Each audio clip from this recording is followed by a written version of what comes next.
happy and excited to see so many people coming out to the Democratic County Central Committee. The more people that are here engaged, I think the more that's a sign of the fact that we are doing some things right. So thank you very much for coming, and please keep coming. One of the voices that has been missing for quite some time is the voice of the transgender community.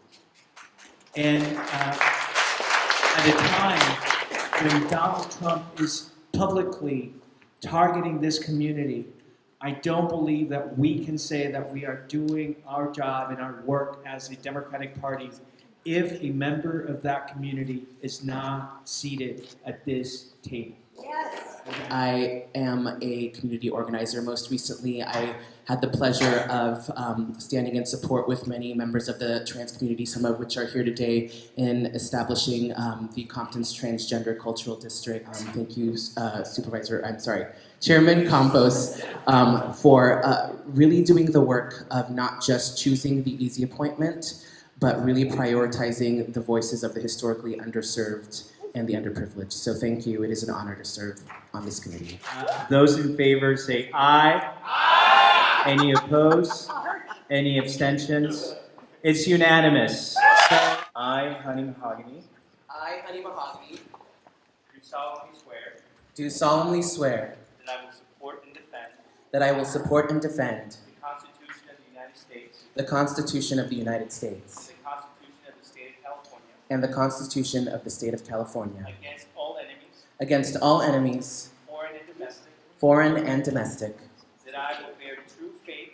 That I will bear true faith. And allegiance. And allegiance. To the Constitution of the United States. To the Constitution of the United States. And the Constitution of the State of California. And the Constitution of the State of California. That I take this obligation freely. That I take this obligation freely. Without any mental reservation. Without any mental reservation. Or purpose of evasion. Or purpose of evasion. And that I will well and faithfully. And that I will well and faithfully. Discharge the duties. Discharge the duties. Upon which I'm about to enter. Upon which I am about to enter. And during such time.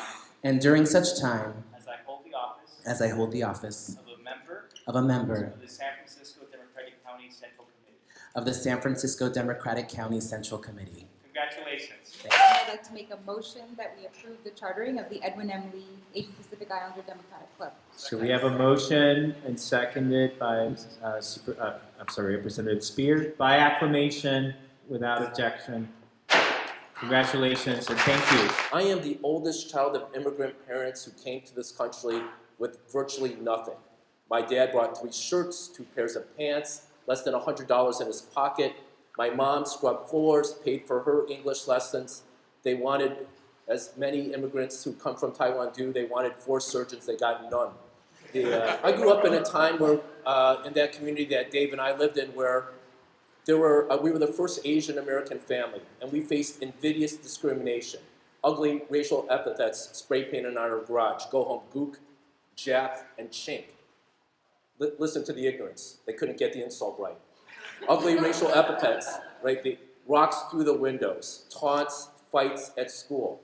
But what was important to me, and especially my mom's lesson, is she said, be patient, just be who we are, we're good people, and the good people will acknowledge that, right? And so my values, my public service is determined by the star of social inclusion, because all of us have fundamental dignity and decency.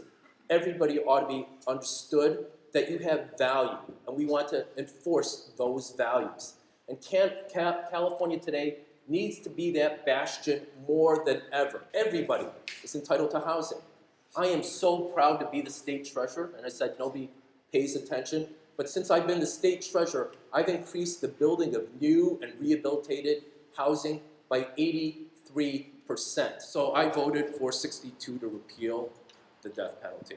So I am opposed to private prisons in California. I think we need to reset Costa-Hawkins. We saw what happened to the victims of the wildfires in Napa and the surrounding communities, where people would be evicted, even though it's illegal, right? They said they were going to do something, right? And they would jack up the prices by 2,000. I am an unabashed progressive with an effective record of accomplishing progressive change, and I'm proud of that record.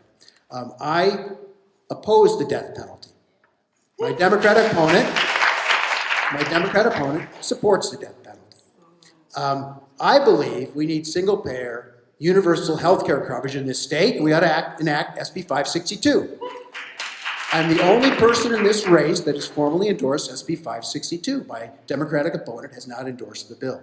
I refuse to take a dime of insurance money. My opponent is taking funding from insurance companies.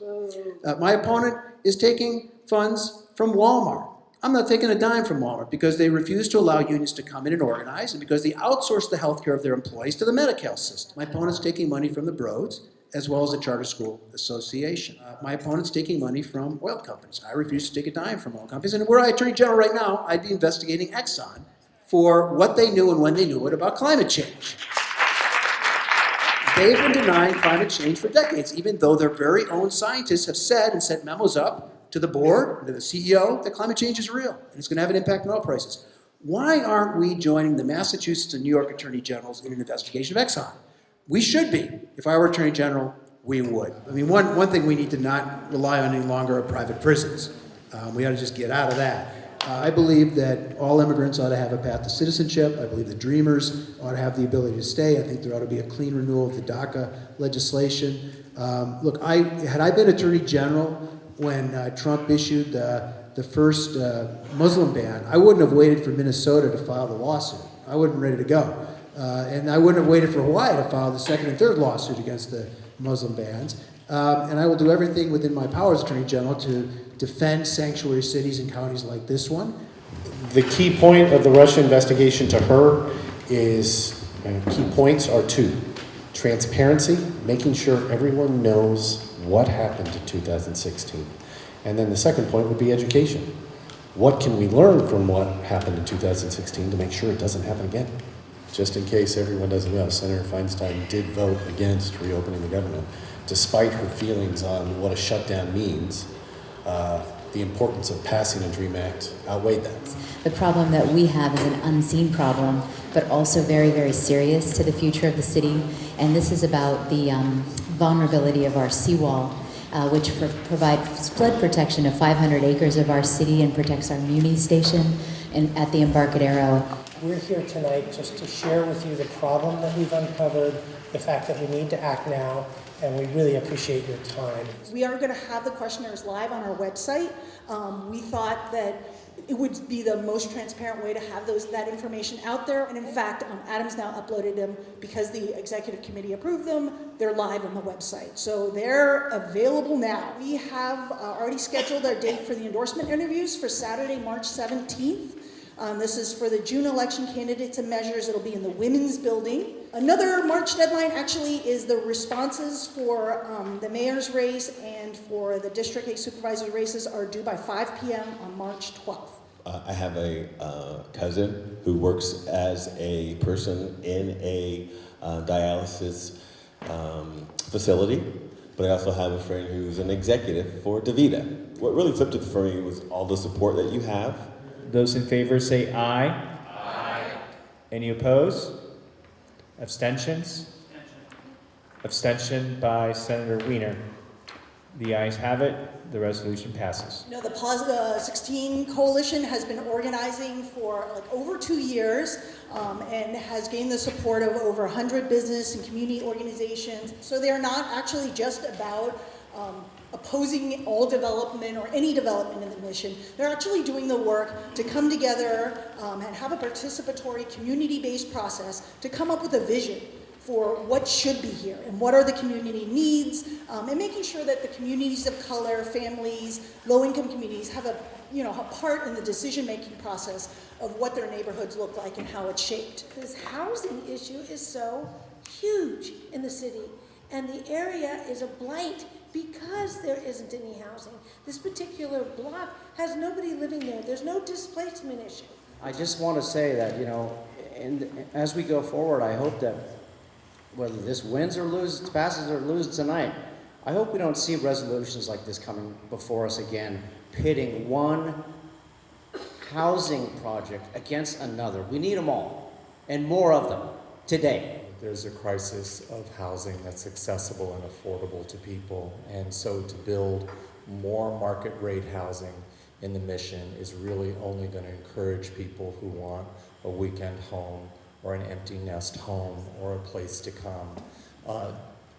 This party is taking a stand in this resolution to say that the 10 years in which there was nothing fully affordable built in the Mission District contributed to this crisis and exacerbated problems. Great, the resolution passes. Thank you again, everyone, for your thoughts, and thank you to the residents of the Mission for being out here. We will be adjourning today in the memory of Kevin Malone and in the memory of the late Honorable Edwin Lee, the 43rd Mayor of San Francisco.